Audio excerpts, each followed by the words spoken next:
3 years out here. All right, so what's your name? Deanna. Deanna.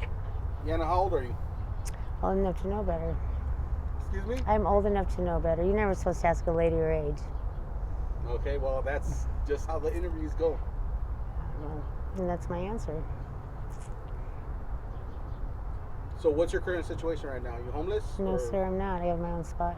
What are you doing out here on the streets? So you work the streets? I do. Well, not anymore. I don't. I have, I have regular customers where I don't have to be on the street anymore. So you have regulars? Mm-hmm. How did you get into that type of business? So when I got down here, I kind of got stranded, and I met a guy who was a little bit younger than me, quite a bit younger than me. I had my own place at the time, and I was lonely, went through a death in my family, lost my father, my best friend, and I just was going through a psychosis, depression. I didn't want to go back home because if I did, my father would really be gone, in all reality. So I've avoided home for almost 5 years now. I haven't dealt with my father's death at all. Met this guy out of boredom. I moved him in because I was lonely, and 4 months into the relationship, I was given the information from the horse's mouth that not only was he a West Side City Crip, but he was pandering 7 girls. And he had a bright idea that I was going to sell my ass and I was going to like it, like I had no choice. And I said, there's the door, and I ultimately turned myself out to one up on him. It snowballed, and here I am, years later, making fairly decent, making an amazing yearly income, paying my own way, and having a little fun doing it. So you have fun doing this type of work? I do, yeah. I can be dangerous. I mean, if you could be in my head for 5 seconds, you'd be like, what the flibberty gibbet? What kind of dangerous stuff have you been through in the I've been raped 3 times. I've been robbed so many times I lost track. I've been assaulted, just emotionally, physically, and sexually abused. More times than I'd like to admit, but it is what it is. It's something I know I signed up for because it comes with it.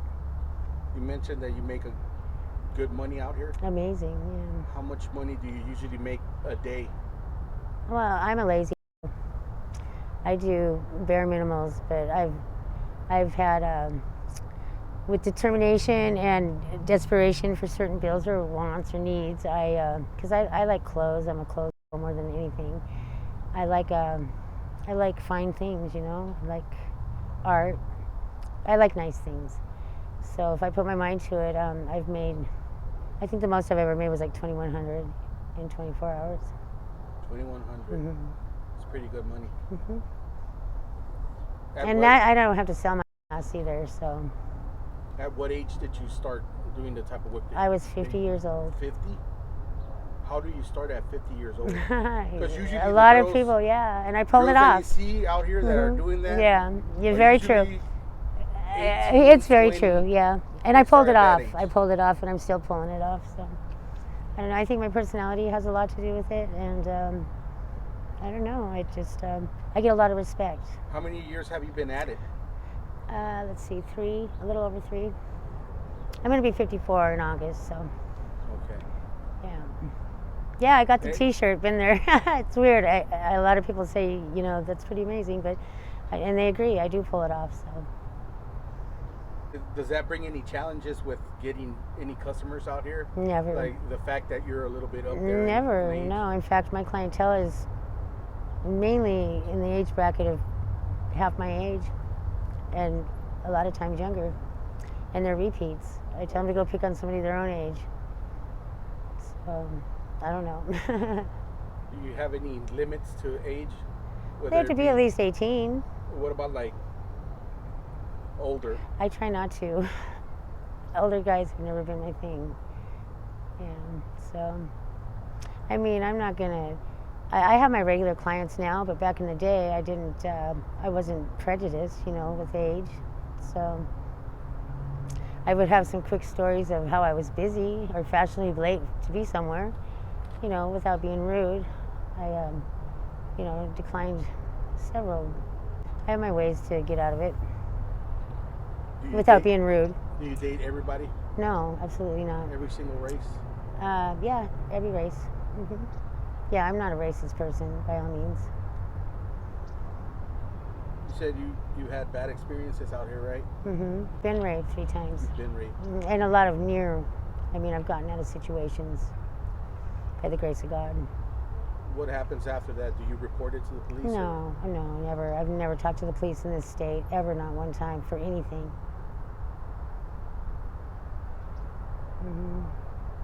So what do you do when something like that happens? You take a deep breath when you realize that your feet are on the ground and you're safe, because you don't know where it's going to stop.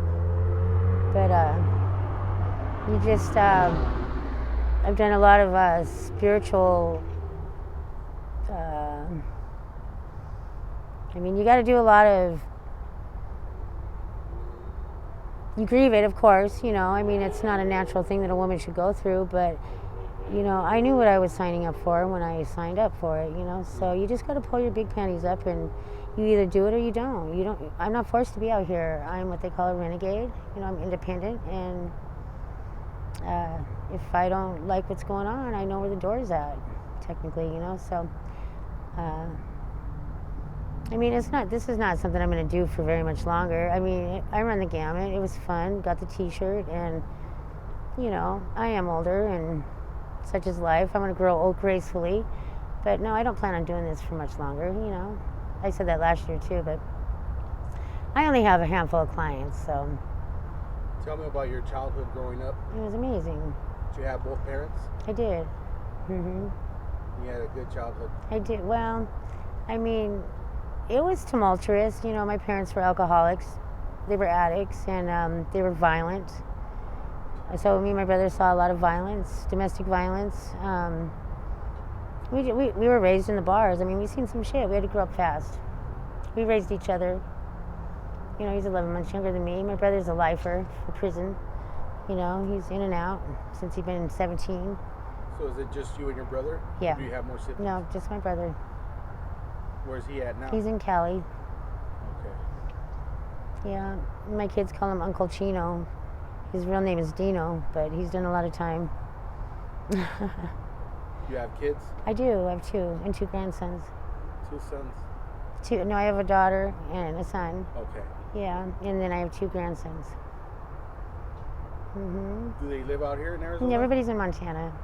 Okay. I'm out here by myself. I haven't seen my family for a lot of years. Something I had to do. I was a severe alcoholic. I drank vodka right out of the bottle for 33 years, high functioning. I worked a lot of jobs to keep my kids, they kept up with the Joneses for sure. You would never believe that they were less than middle class as far as income. But my kids never had no serious wants or needs because they had 2 families, they had 2 sets of parents. Yeah. I have a very blended family, but they they were never had to go without, that's for sure. Do you plan on going back home? I do. I still want to do a little more traveling. I was going to Europe. When my father passed away, he had left me some money, and I went to Nashville for a little while right after I buried my father. A very extended 2 weeks. I ended up staying there for almost 2 years, but before I came here. But I was going across the pond. I wanted to take some of this money. I wanted to ride a bicycle across some of Europe, and then COVID hit. So you were planning to move out there? Europe? Yeah. I wasn't sure if I've never been across the pond, so I at least wanted to. I wanted to ride a bicycle across Europe. Most of Europe, some of Europe, and starting in England. But I wanted to go to some festivals that I always wanted to go, like one in Reading, and I think Ozfest there, and just do some things that I always wanted to do, bucket list type of thing. I lost 3 parents in 1 year to cancer. My father died in the month of July, my mom a year later in August, and then her husband, my stepdad of 28 years, died 3 days after she did, all of cancer. So I learned that it was, life is very, this thing we call life is very short, and so you got a small time, a little bit of time to do it, so you better start living life, so. That's true. Yeah, but I've been here long enough. Geographical changes have always been my MO, if you will.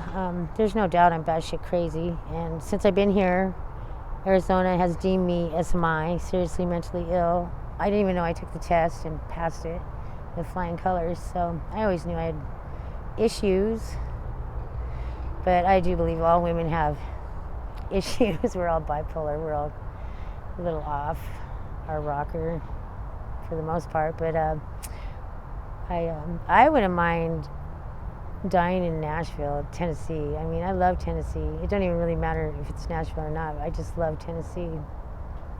I have a calling to go back and maybe just retire and enjoy my golden years in the Music City. All right. Well, hey man, thank you for this interview. I really Yeah, do no appreciate worries. it. Yeah, for sure. No worries.